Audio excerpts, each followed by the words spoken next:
E aqui o governo do estado, o que é que está sendo feito no governo para garantir que volte o serviço de abastecimento pelos caminhoneiros?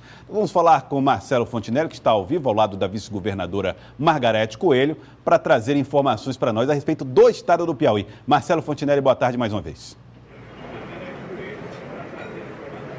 Olá, Joelson, boa tarde novamente para você e a todos que acompanham a nossa cobertura com relação à greve dos caminhoneiros. Para saber qual a posição do Estado com relação a tudo isso que está acontecendo, vamos conversar agora com a vice-governadora do Piauí, Margarete Coelho.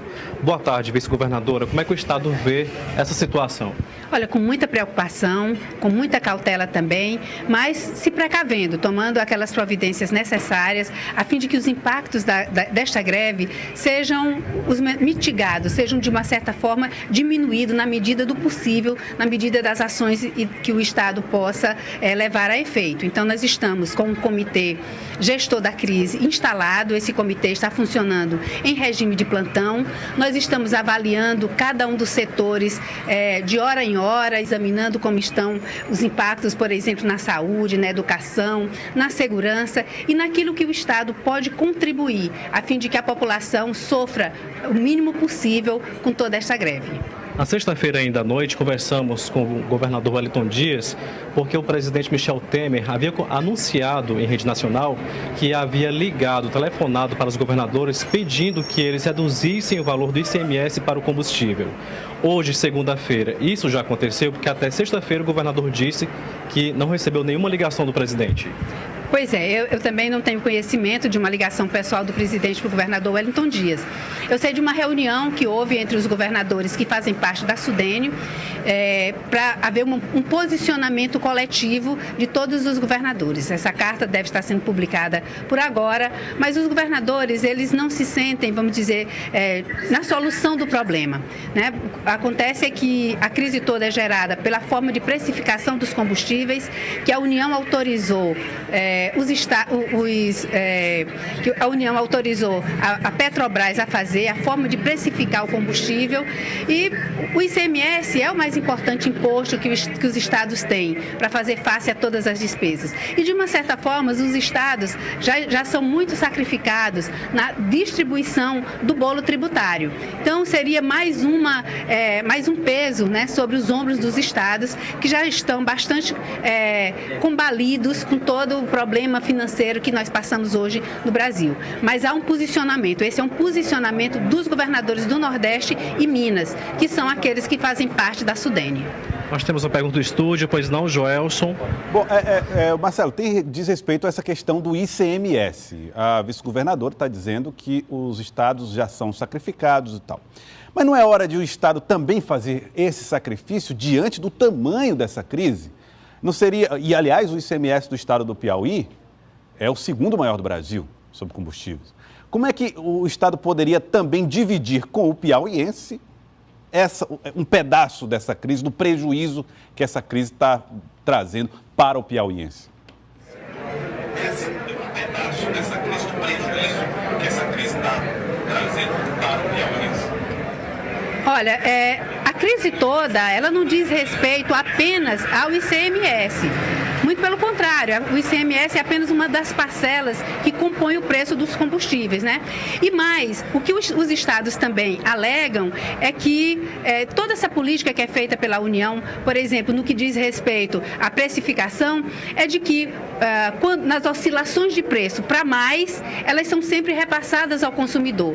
As oscilações de preço para menos, elas nunca chegam às bombas. Então, seria uma das condições para que haja, vamos dizer, uma adequação melhor da precificação dos combustíveis, né? Que sempre que há um abatimento, que o preço do barril de petróleo cai, esse preço não é repassado no sentido de abater no preço do combustível. Só é repassado quando é para majorar o preço.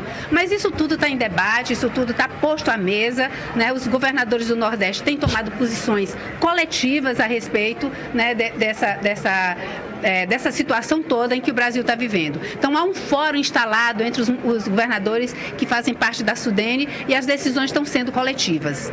Vice-governadora, temos mais uma pergunta do estúdio, pois não, Joelson? Vice-governadora, a senhora falou do comitê que foi montado, a senhora inclusive coordenou essa reunião hoje pela manhã, foi dado um prazo para que houvesse a liberação do terminal de petróleo até às 8 horas, já estamos chegando aí às 2 da tarde, não houve ainda a liberação e a Polícia Militar está com receio de agir usando a força. O que a polícia pode fazer nesse momento para garantir que o teresinense tenha combustível, acesso a combustível, mesmo que caro, nas bombas, agora para diminuir o tamanho dessa crise? Por que está tendo tanta demora na escolta dos caminhões? Nas bombas, agora para diminuir o tamanho dessa crise. Por que está tendo tanta demora na escolta dos caminhões? Olha, nós temos um protocolo que deve ser utilizado, é um protocolo previsto legalmente para ser utilizado nesse tipo de crise. Primeiramente, tem que se passar por uma negociação, uma tentativa de conciliação, de composição. E nisso o comitê está lá instalado, a Coronel Júlia está lá coordenando essas conversações. O que nós sabemos é que, a princípio, esses obstáculos que eram postos no terminal de petróleo não eram feitos por caminhoneiros e sim por motoristas de aplicativos, né, que estavam lá obstacularizando a saída, inclusive de vários caminhões que já estavam abastecidos dentro do terminal de petróleo e que não estavam conseguindo sair para transportar esse combustível para os postos, para as bombas. Então essa negociação está sendo feita e, como eu disse, o comitê está de plantão. E havendo a necessidade, chegando ao ponto de haver necessidade de escolta, nós autorizaremos essa escolta, conquanto que não haja prejuízo para as atividades essenciais. Mas, como eu disse, nós temos que reconhecer que essa crise, ela não é estadual, ela é uma crise nacional. E não adianta nós, por exemplo, desobstruirmos aqui a saída do terminal de petróleo, se nossa principal crise também é de abastecimento com relação a gêneros alimentícios que vêm de outros estados. O estado do Piauí, nós não estamos tendo bloqueios nas estradas. Há uns piquetes, mas os piquetes não estão impedindo o trânsito de veículos. Então, nós temos que administrar a crise dentro da nossa realidade, né, dentro da realidade do Piauí. Então, o comitê continua trabalhando com afinco, está composto e está de plantão, acompanhando de hora em hora cada situação e avaliando que tipo de ação é necessária neste momento. Então, nós estamos trabalhando com muito afinco nisso. Muito obrigado pelos esclarecimentos. Conversamos com a vice-governadora do Piauí, Margarete Coelho, falando sobre a situação, a posição do Estado com relação à crise dos caminhoneiros aqui no Estado. Joelson.